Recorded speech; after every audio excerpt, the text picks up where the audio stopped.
L'épître de 1 Corinthiens chapitre 14, le thème de notre enseignement, la prophétie. Pour bénir le peuple de Dieu, la prophétie pour apporter une nouvelle lumière, la prophétie pour compléter et voir l'exactitude de la parole de Dieu, la prophétie, l'usage approprié ainsi que l'usage inapproprié, l'interprétation particulière pour tordre l'essence et détruire le peuple de Dieu. Mais nous sortirons plus que vainqueurs parce que la prophétie, c'est les dons de Dieu.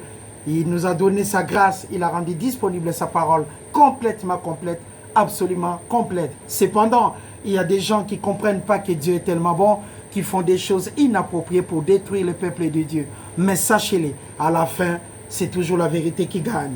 1 Corinthiens chapitre 14, à partir du verset 1. Recherchez la charité et aspirez aux dons spirituels, la prophétie et autres. Mais, surtout à celui de la prophétie. En effet, celui qui parle la langue ne parle pas aux hommes, mais à Dieu, car personne ne les comprend. Et c'est un esprit qui dit des mystères.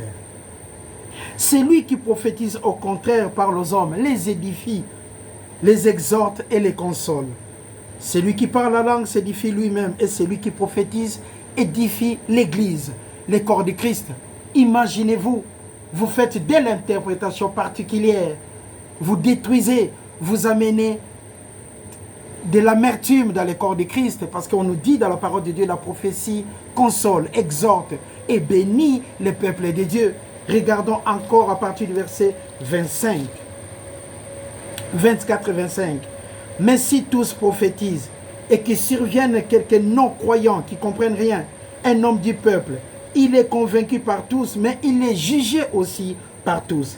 Les secrets de son cœur sont dévoilés de sorte que, tombant sur sa face, il adorera Dieu et il publiera que Dieu est réellement au milieu de vous.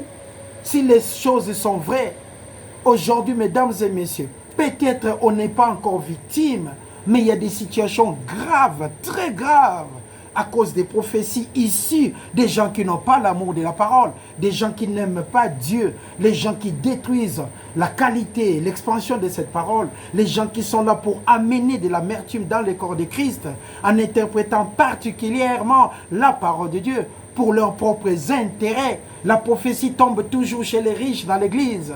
Si les riches sont là-dedans, il y a toujours une prophétie qui les concerne, mais les pauvres n'ont pas de prophétie. Parce que qu'est-ce qu'on va gagner? Vous rentrez comme ça, il n'y a que des prophéties, des prophéties. Il n'y a même plus la parole de Dieu. Il n'y a plus l'écriture pour que le peuple de Dieu puisse comprendre.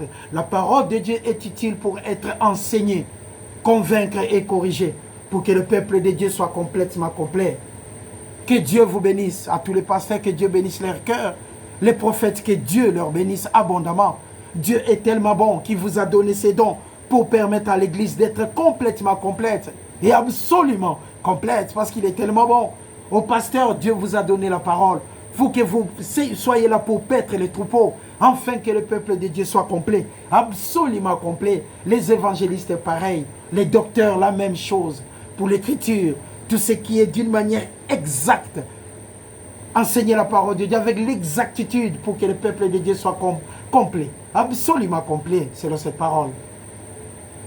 La prophétie de la rue, la prophétie par intérêt, un fléau, mais qui sera résolu par la parole de Dieu. Nous devons nous donner à la parole, lire la parole de Dieu tous les jours, comme le peuple de Béré, afin de comprendre ce qui est bon et ce qui complète notre cerveau, nos intelligences, pour que nous puissions aller de l'avant. Jérémie chapitre 14 et le verset 14. Jérémie 14 et le verset 14. Le prophète Jérémie. Je réponds, ah Seigneur éternel, voici les prophètes leur disent, vous ne verrez point de paix, vous n'aurez point de famine, mais je vous donnerai dans ces lieux une paix assurée. Et l'Éternel me dit, c'est les mensonges que prophétisent à mon nom les prophètes. Je ne les ai point envoyés, je ne leur ai point donné d'ordre, je ne leur ai point parlé. Ce sont des visions mensongères, des vaines prédictions, des tromperies de leur cœur qui vous prophétisent C'est pourquoi ainsi parle l'Éternel sur les prophètes qui prophétisent à mon nom, sans que je les ai envoyés, et qui disent qu'il n'y aura dans ce pays ni épée ni famine. Ces prophètes périront par l'épée. Donc c'est disponible que nous soyons en face des gens qui interprètent mal la parole de Dieu. Une prophétie mal donnée, mal interprétée selon la parole de Dieu, qui vient d'une manière charnelle, sans amour, est là pour détruire. Imagine-toi qu'on te dit que toutes ces souffrances que tu vis dans ta vie viennent de ta maman. C'est ta maman qui en est l'auteur. C'est ton père qui est problématique. Voilà pourquoi tu ne trouves pas de travail. Imaginez-vous. On vous dit cela. Aujourd'hui, c'est disponible. Votre père, on vous dit que vous souffrez à cause de votre papa. Ce n'est pas nécessairement que ce n'est pas vrai, ni que ça soit faux. Mais comprenons un peu. On vous dit que votre papa est un sorcier et que vous souffrez aujourd'hui à cause de lui. Imaginez dans votre intelligence. Vous êtes troublé, n'est-ce pas? On a vu votre maman marcher toute seule à l'extérieur.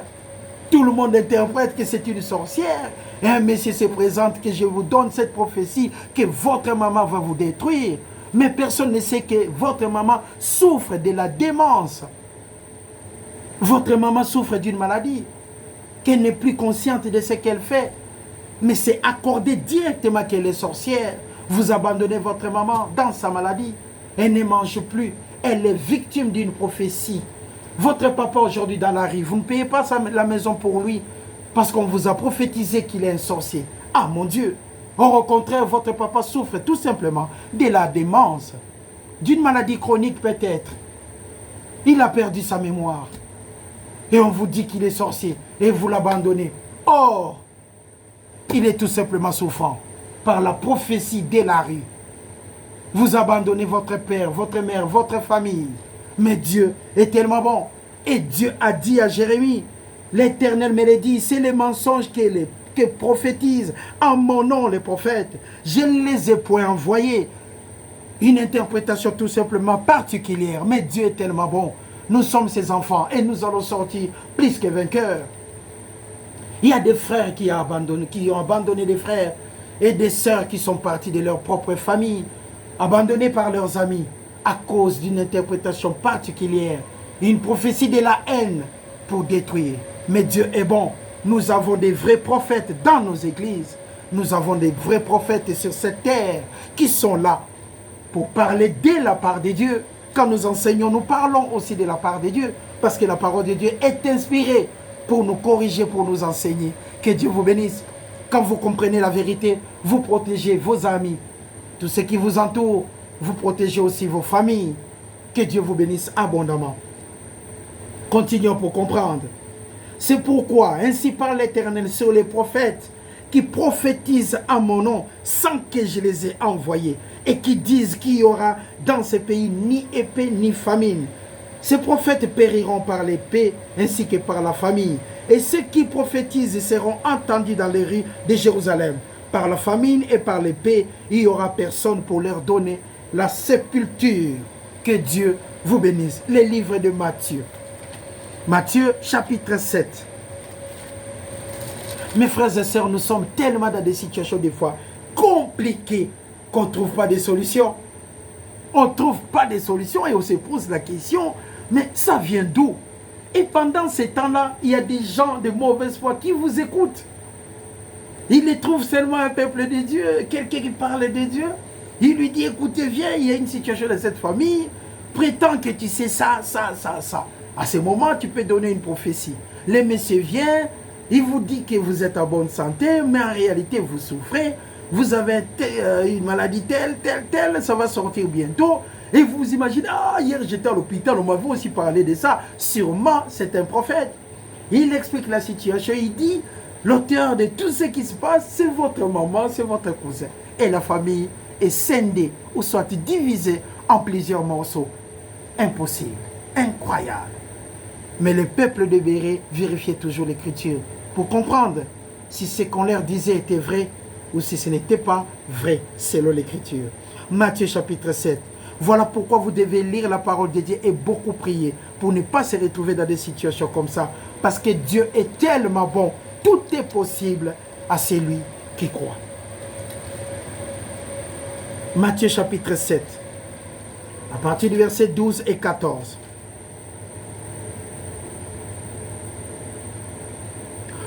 Tout ce que vous voulez que les hommes fassent pour vous, faites-les de même pour eux. Car c'est la loi et les prophètes.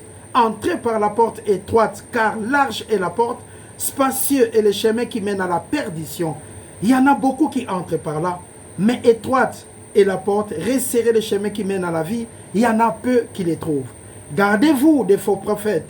Ils viennent à vous en vêtements de brebis, mais au-dedans, ce sont des loups ravisseurs. Vous les reconnaîtrez à leurs fruits, qu'ils ont des raisins sur des épines ou des figues sur des charbons. Tout bon arbre porte de bons fruits, mais les mauvais arbres portent de mauvais fruits. Donc à chaque chose, mes frères et sœurs, chers amis, Matthieu chapitre 6 et le verset 33. Voici la solution. Cherchez premièrement le royaume et la justice de Dieu, et toutes ces choses vous seront données par-dessus. Si vous avez un besoin que vous ne trouvez pas de solution, cherchez premièrement le royaume et la justice de Dieu, et toutes ces choses vous seront données par-dessus par rapport à votre croyance. Que Dieu bénisse nos prophètes qui sont dans des églises, les envoyés de Dieu dans le corps de Christ.